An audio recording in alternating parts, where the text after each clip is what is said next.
Inherentes a nuestra ciudad y justamente le damos la bienvenida, doctor. Buenos días, qué gusto que nos acompañe. Gracias, Yamil. Buen día pues a quienes nos escuchan a través de W Radio, pues para mí es un honor estar acá. Quiero arrancar esta entrevista por una preocupación ciudadana que de alguna manera les ha mantenido pendientes en los últimos días, y es que justamente se han presentado varios incidentes. De alguna manera también las redes sociales han aportado para que se pueda tergiversar la información.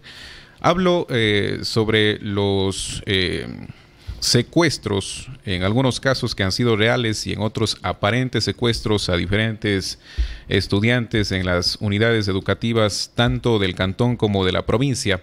Digo que se ha tergiversado la información porque uno de estos casos fue ampliamente difundido, pero al final terminó siendo una especie de robo, personas que se dedicaban al robo a domicilios y que en realidad no se dedicaban al robo de niños para después sustraerles sus órganos, como se decía en principio.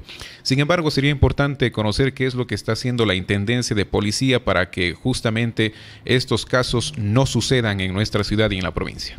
Bien, en primer lugar un saludo de parte de nuestro gobernador, el ingeniero Javier Enderica, y de quienes somos parte de su equipo. Pues lo que nosotros, si bien es cierto en temas ya delictivos, no tenemos una injerencia directa porque son temas que pasan por conocimiento de fiscalía, quien tiene la responsabilidad sobre el manejo de la investigación como tal, y obviamente apoyado en las unidades de investigaciones de Policía Nacional, como Policía Judicial, como la DGI, la DINASED.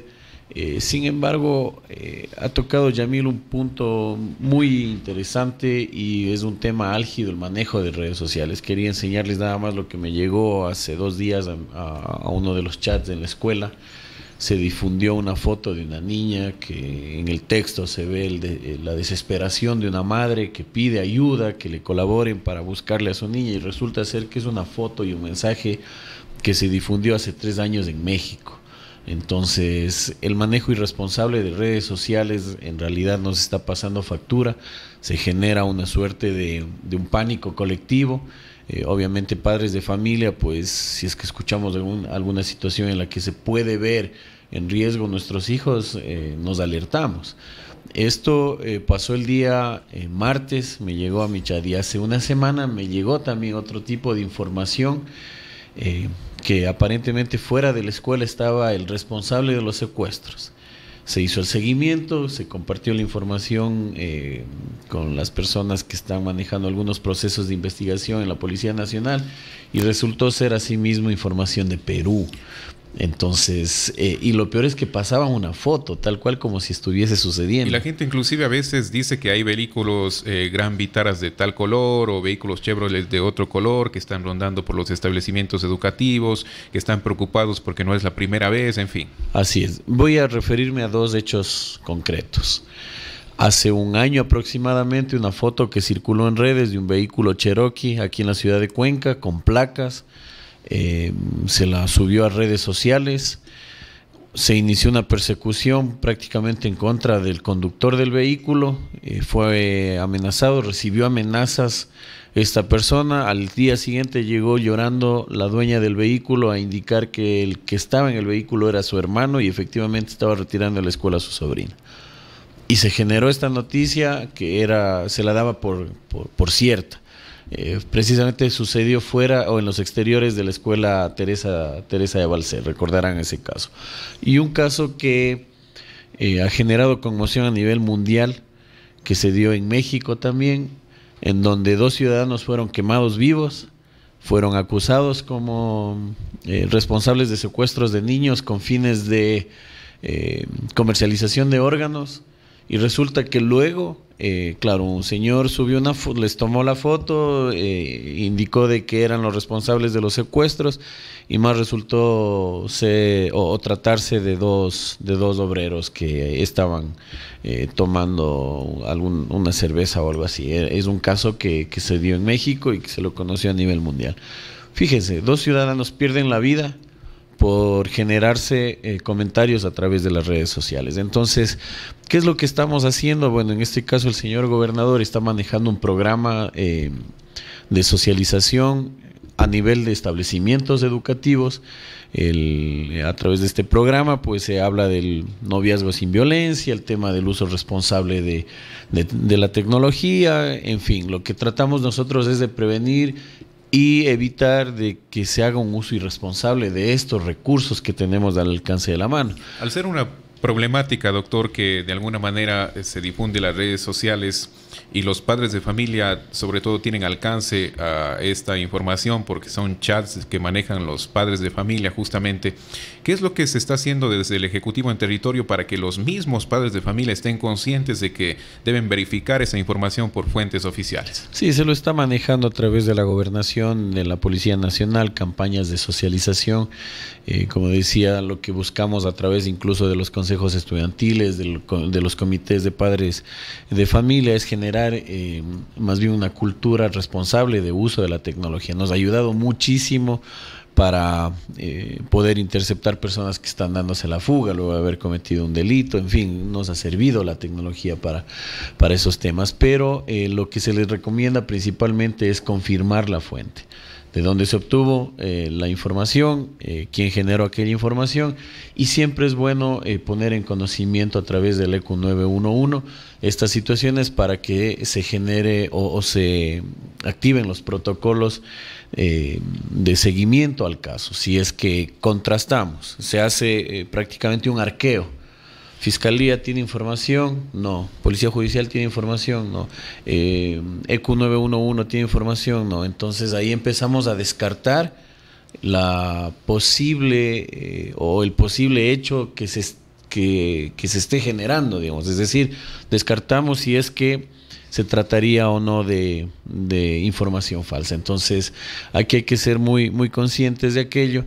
Igual había un audio, recuerdo, que indicaba de que en el sector, aquí justo en la Agustín Cueva, había una wincha que se estaba llevando los vehículos y resultó ser falso. Entonces, yo no sé, aparentemente hay personas que no sé, disfrutan del hecho de ver gente en pánico.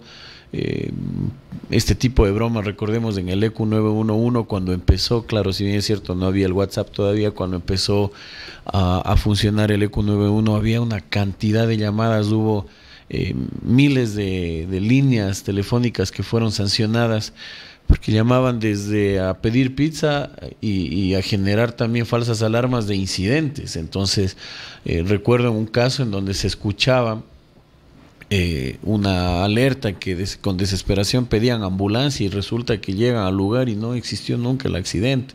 Y eso significa que se despacha unidades de policía, de ambulancias, se despacha para cubrir un evento y resulta ser que se deja de atender a reales emergencias. Entonces, eso sí nos causó problemas en principio y fíjense, claro, luego de haberse sancionado, obviamente a través de la normativa, pues se sancionó estas líneas telefónicas, de acuerdos que se llegó con etapa, ahora es el WhatsApp lo que nos está generando inconvenientes. Y en ese acuerdo entre la Policía Nacional, en ese trabajo interinstitucional con el Ministerio del Interior, con la Intendencia de Policía, ¿se ha visto necesario tal vez estar más pendientes en los establecimientos educativos con resguardos policiales en los exteriores, en la mañana, en la tarde, en la noche, y tal vez buscar a los responsables de la emisión de este tipo de contenidos? Sí, hay, de hecho, desde el inicio de clases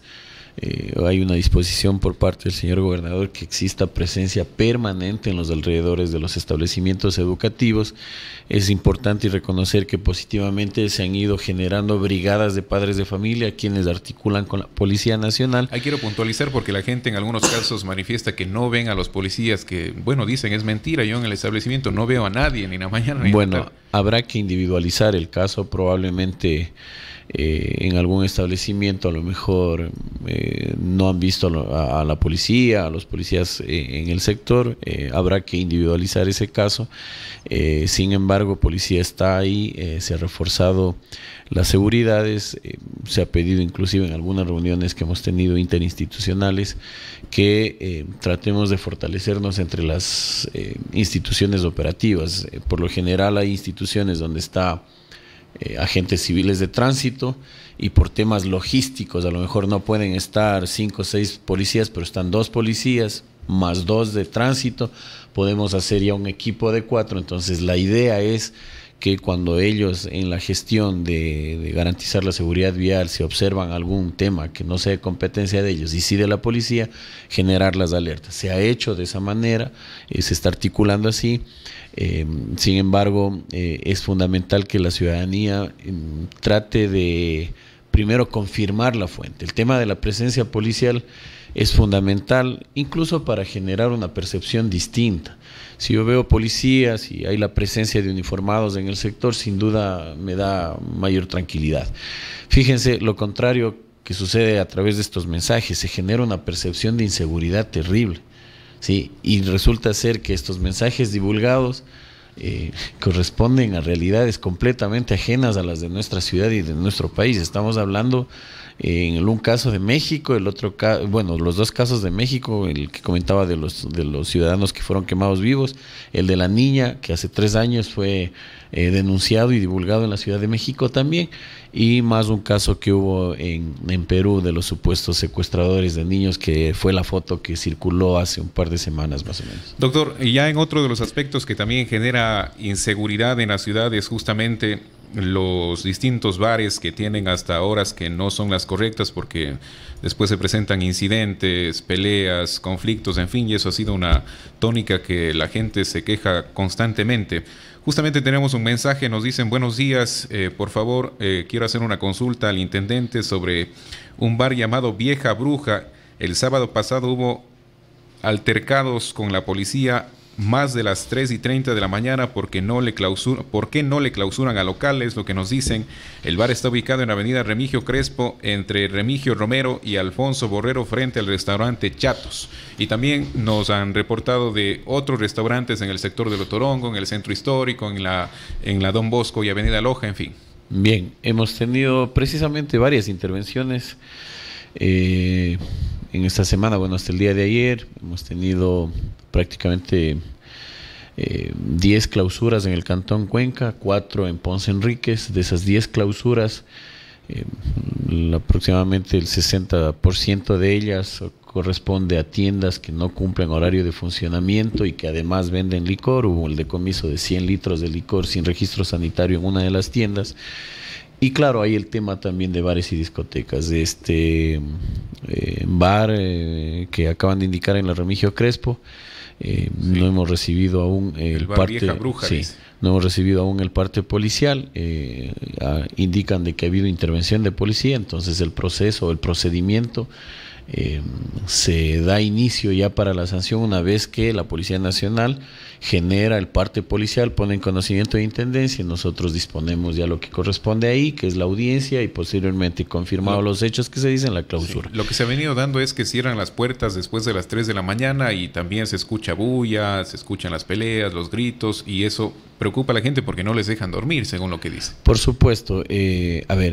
Incluso ayer hicimos clausuras en la Don Bosco y Loja. ¿Qué se puede hacer ahí cuando cierran las puertas? Ahí hay una situación que genera de alguna u otra manera un problema en el ejercicio del control. Si es que no existe alguna alerta del vecindario, en este caso ya la hay, si es que no existe una alerta del vecindario, cuando uno hace los recorridos, cuando la policía hace los patrullajes y ve puertas cerradas, las luces están apagadas, aparentemente no hay incidentes, no hay problemas, no habría una situación que determine el ingreso al establecimiento, porque hay esa digamos situación que haría creer de que todo ya está cerrado, pues no.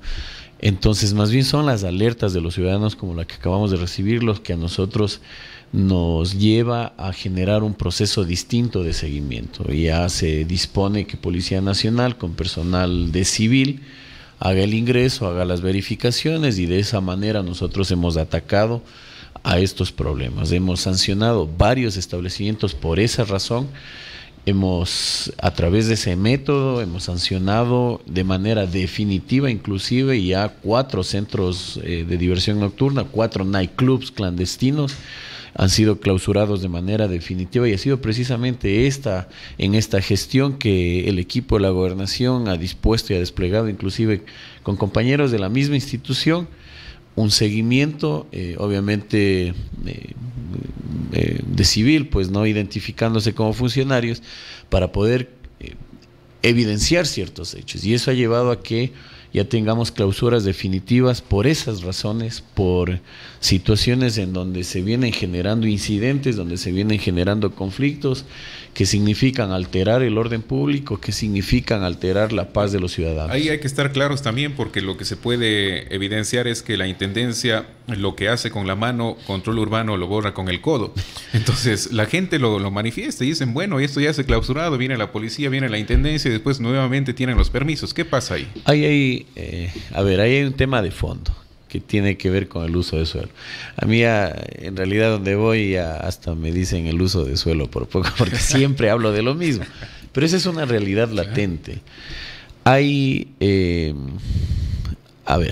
orden jerárquico de la norma. Está primero la Constitución, y hay un principio o una disposición en la Constitución que determina competencias de manera exclusiva. En el artículo 264 determina que es competencia exclusiva del gobierno municipal elaborar un plan de ordenamiento territorial, y a través de ese plan de ordenamiento territorial disponer cuáles son los usos de suelo dentro del cantón. Y en el numeral segundo de este artículo determina asimismo que es competencia exclusiva del gobierno municipal ejercer el control de los usos de suelo. El uso de suelo es un requisito para obtener el permiso de funcionamiento de intendencia. Entonces, dicho de otra manera, ¿cuál es el primer nivel de control o el primer filtro? Municipio, porque ellos determinan si en un sector de la ciudad puede o no ejercerse una actividad. De ahí en más, pretender decir, bueno, no tiene uso de suelo, es sinónimo de no tiene permiso de funcionamiento, por lo tanto que sea la Intendencia la que resuelve el problema. Nosotros atacamos al establecimiento. ¿Qué es lo que pasa cuando luego de la primera, segunda, llegan a la tercera clausura y la cuarta, que es la definitiva? ¿Qué es lo que pasa en la tercera clausura? Cambian de razón social, cambian de nombre de propietario o fingen hacer ese cambio y empieza de cero. ¿Cuál sigue siendo el problema de raíz? El uso de suelo. ¿Por qué está una discoteca en una zona residencial? Uno. ¿Por qué está una discoteca, un bar en una zona hospitalaria? ¿Por qué está funcionando una discoteca sin haberse medido o sin haberse ejercido los controles técnicos sobre la medición de decibeles? ¿Por qué están funcionando en esas condiciones? Uso de suelo. Entonces, llámese Yamil, llámese Jorge, llámese José, como quieran el dueño. El uso de suelo determina que el local puede o no estar en ese sector de la ciudad. Por lo tanto, si la ordenanza determina que no debe estar en ese sector, simplemente voy a la raíz del problema, señor, le notifico incluso al dueño del domicilio para que no alquile ese local para esa actividad y resuelvo de raíz el problema. Pero lamentablemente eso es lo que... permiso, control urbano me dio... Eso es lo que no está pasando en realidad. Hemos ejercido controles de manera conjunta en varias ocasiones. Lamentablemente, entiendo, tienen alguna otra agenda, no sé, en fin. La predisposición nuestra de trabajar de manera articulada siempre está ahí. De hecho, la disposición del gobernador fue articular y ha sido así. Tanto que ha invitado a varias reuniones en la gobernación para generar un equipo multidisciplinario y poder atacar, digamos, estos problemas de manera integral. Doctor, en 30 segundos nada más, ¿se tiene ya definido un espacio fijo para el uso de los juegos que regularmente vienen en las fiestas de Cuenca? Hablamos de estos juegos mecánicos que utiliza la gente en diferentes espacios. ¿Se tiene o no se tiene ya definido eso? Esperemos que sí. Ya, porque es un problema de todos los años. Lo que pasa es que muchas veces hay procesos que ingresan en el municipio, llámese dirección de control o dirección de áreas históricas, que no son notificados a la Intendencia. Es decir, nosotros nos enteramos cuando ingresan los documentos a la Intendencia, pero son procesos que ya son puestos en conocimiento con tiempo atrás. Sí sería fundamental de que nos hagan conocer. El año anterior hubo problemas. A días, prácticamente ya cuando venía todo el convoy de las máquinas de una empresa que habitualmente venía a la ciudad de Cuenca y que el año anterior ya no estuvo, a días de disponerse a trasladar todo ese equipo, simplemente fueron notificados de que no les iban a dar el espacio. Entonces yo creo que hay que ser serios con la comunidad que tiene que convivir con ciertas actividades, pero también hay que ser serios con los empresarios y los emprendedores para que no generen una suerte de inversión o de apostarle a un capital que luego de pronto lo están arriesgando, y obviamente actividades de las que varias familias dependen también. Gracias, doctor, por habernos acompañado. A ustedes, esta mañana. muchas gracias. Son las 7:43 minutos.